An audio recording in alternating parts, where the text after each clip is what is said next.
This is NHK World Japan. We bring you the news from Radio Japan at 11 hours UTC on Wednesday, July 3rd. I'm Joseph Queenie. And I'm Keiko Kitagawa. In our top stories, weather officials say extremely heavy rain is likely to continue in southwestern Japan's Kyushu region through Thursday. Japan's Trade and Industry Minister has said Japan has absolutely no intention of retracting its decision to restrict some exports to South Korea. And the new Chinese ambassador to Japan has expressed his resolve to help develop bilateral relations. Now, the news in detail.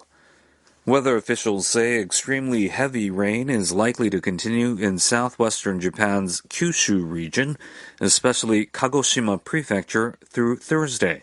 Some parts of the region are already facing a high risk of mudslides and flooding. The officials may issue emergency warnings if downpours continue for several hours in the same areas.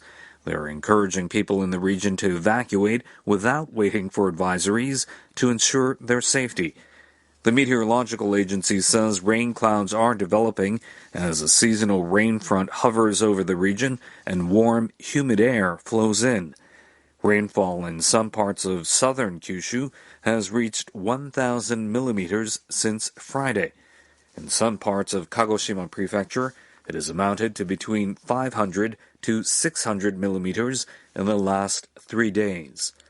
Weather officials have issued mudslide warnings in Kagoshima, Kumamoto, and Miyazaki prefectures. As of 5 p.m., risks of flooding were also increasing for low-lying areas near rivers in some parts of Kagoshima and Miyazaki prefectures. The officials say the rain front will become more active by Thursday, with localized downpours of more than 80 millimeters per hour for Kyushu. There's also a chance of downpours in western Japan through Thursday night and in eastern Japan through noon. Residents of the entire city of Kagoshima and 7 other municipalities in southwestern Japan have been ordered to evacuate as continuing heavy rain may trigger mudslides or other disasters. As of 6:30 p.m. on Wednesday, the municipalities had issued the evacuation order to a total of over 1.12 million people of about 530,000 households across the areas. Evacuation advisories have also been issued to about 868,000 people of about 404,000 households in other parts of Kagoshima Prefecture, as well as Kumamoto and Miyazaki prefectures. Municipalities have issued both advisories and orders, which are both at a second highest level of 4 on a 5-stage warning system concerning heavy rain. Orders are more urgent than advisories. An evacuation advisory urges people in the designated area to evacuate promptly to shelters prepared by municipalities or other safe places. An evacuation order is issued when the likelihood of a disaster becomes more pressing and is designed to make people aware of the urgent need for evacuation. In the case of an evacuation order, everyone concerned should evacuate immediately.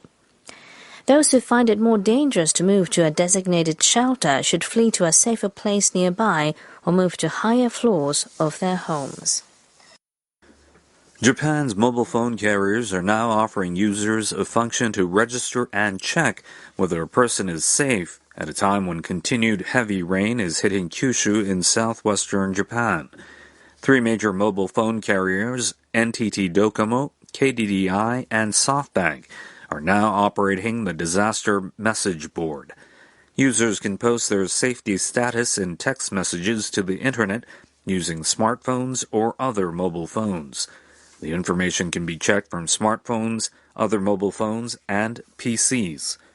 The carriers are also running a service allowing users to post voice messages with an app, which will then be delivered to the users of specified mobile phone numbers.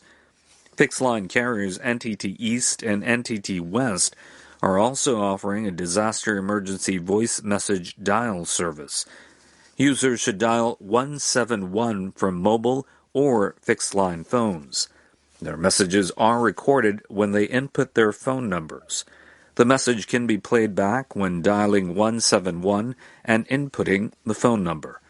The two carriers also started an online service that allows users to record and check messages via the internet.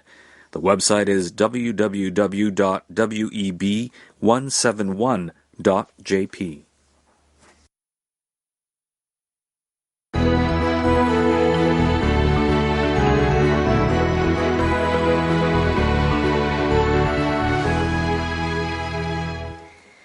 Japan's Trade and Industry Minister has said Japan has absolutely no intention of retracting its decision to restrict some exports to South Korea.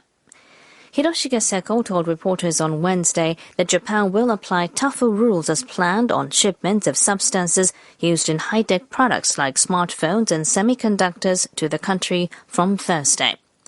South Korea has asked the Japanese government to withdraw the decision as it could have a negative impact on bilateral relations. Seko said countries must maintain strict controls when exporting technology that could be applied to the production of weapons. He said making an effort to tirelessly review the situation was important as a member of the global community, and as such, Japan had absolutely no plan to retract the decision. When it was pointed out that Japanese firms are also likely to feel the impact from the disruption to production at South Korean firms as a result of the trade restriction, Seko said the Japanese government would monitor the situation carefully. Japan's defense minister has apologized to the governor of Yamaguchi Prefecture for giving inappropriate explanations about a plan to deploy a missile defense system there. Takeshi Iwaya visited the western prefecture to discuss the issue with Governor Tsugumasa Muraoka on Wednesday.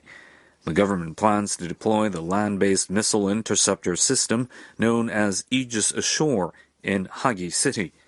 But the study presented to the candidate site was found to cite the height of a hill in the area that was inconsistent with a figure given by the Geospatial Information Authority of Japan.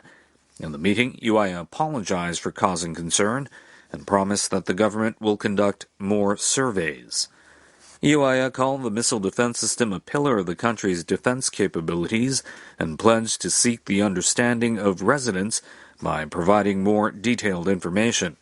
Muraoka said the data is the basis for assessing possible effects of the project and asked Iwaya to make it reliable. Muraoka also asked the government to take measures to prevent a recurrence and to give detailed explanations to residents. A town next to Hagi has been opposed to the deployment. Its mayor said the operation runs contrary to the town's settlement plan. The ministry has also been under fire for an erroneous study related to another candidate site in Akita City, northern Japan. The new Chinese ambassador to Japan has expressed his resolve to help develop bilateral relations. Kon Xuanyu gave a speech at a welcome reception on Tuesday in Tokyo. About 1,000 people from political and business circles attended the event. Speaking in Japanese, Kon mentioned a meeting between Chinese President Xi Jinping and Japanese Prime Minister Shinzo Abe on the sidelines of last week's Group of 20 summit in Osaka. Abe invited Xi to visit Japan as a state guest next year, and the Chinese president suggested that he would accept the offer. The ambassador said the meeting made a great contribution to further improvement of bilateral relations. He added that he will work with the Japanese government and leaders from other sectors to implement the important consensus that was reached by the two countries' leaders. Kon has worked at the Chinese Consulate General in Osaka and the embassy in Tokyo for a total of 15 years. China says it will speed up the pace of easing rules on foreign investment in its financial industry. Premier Li Keqiang made the announcement at the World Economic Forum in the Chinese city of Dalian on Tuesday. Li said Beijing is committed to opening up China's markets so that the business environment is aligned with international standards. He added that China's economy faces challenges in maintaining stable growth, and that this is affecting some businesses and exports.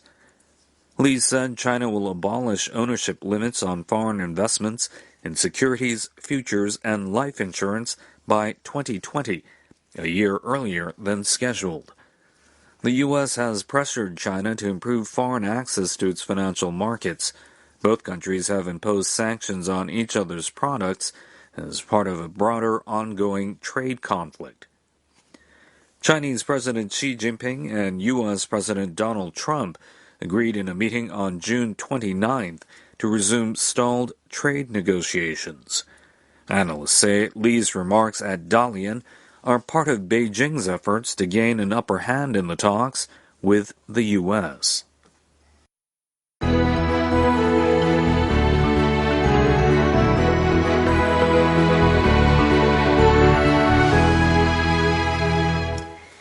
You're listening to Radio Japan of the NHK World Japan Network.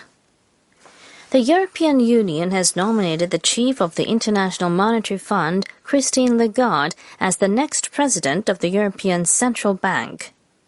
EU leaders agreed on the nomination at their summit on Tuesday. Lagarde will become the first woman to head the ECB when she succeeds Mario Draghi in November, pending approval from EU leaders. The ECB is considering additional monetary easing as the 19-member Eurozone economy is slowing. Observers say that once Lagarde assumes the new post, she will face the challenge of navigating one of the world's largest economies. Lagarde has been the IMF's managing director since 2011. She is also a former French finance minister. Lagarde said in a statement that she is honored to have been nominated for the presidency of the European Central Bank. She added that she has decided to temporarily relinquish her responsibilities as managing director of the IMF during the nomination period. The U.S. has indicated it will allow the sale of lower-tech chips to China's Huawei Technologies. White House trade advisor Peter Navarro said in an interview with U.S. media that such sales do not impact U.S. national security. He said a small amount of low-level chips are going to be sold to keep systems going, and that's not a bad thing when it gets us back to the bargaining table with China. Navarro stressed, however, that Washington maintains its policy of banning U.S. companies from doing business with Huawei for next-generation 5G networks. The measure has affected many firms, including Japanese businesses. The U.S. is expected to release a list of products allowed to be sold to Huawei. Tokyo's new national stadium, the main venue for next year's Olympics and Paralympics, has been shown to media ahead of its planned completion this year. The stadium is about 90% finished. It's scheduled to be completed at the end of November.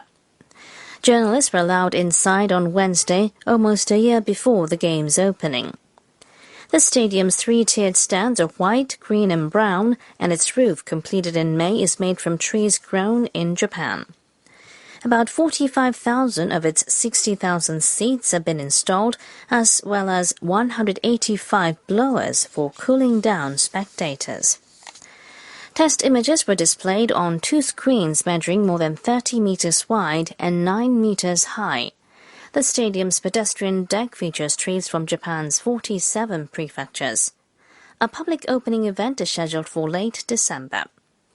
And that was the news from Radio Japan of the NHK World Japan Network. I'm Keiko Kitagawa.